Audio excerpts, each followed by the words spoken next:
మొన్న 2 సినిమాలు పెద్ద సినిమాలు మేము ఒకేసారి 2 days 3 days గ్యాప్ ఒక సినిమా ఇంకో సినిమాకి రిజల్ట్స్ అసలు అస్తమచికాంతరంగా ఉంది. మీరు దాని నుంచి బయటపడ్డారా సార్? బ్యాలెన్స్ అయ్యారా? అంటే నేను ఇక్కడ సినిమా ఫీల్డ్లోకి వచ్చిన రోజు నేను 1 year బ్యాలెన్స్ షీట్ చూసుకుంటాను. డిస్ట్రిబ్యూషన్లో కానీ నేను ప్రొడ్యూసర్ సినిమాలు తీసుకున్నాను.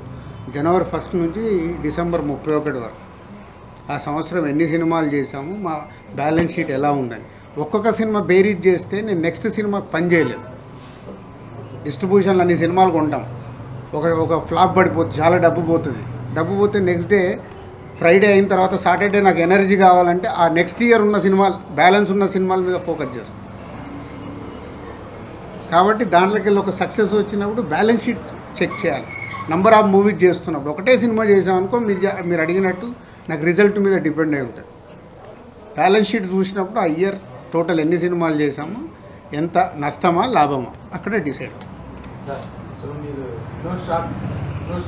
నో షాక్ ఉంటే నేను సాటర్డే మేము ముందుకు రాలేను కదా.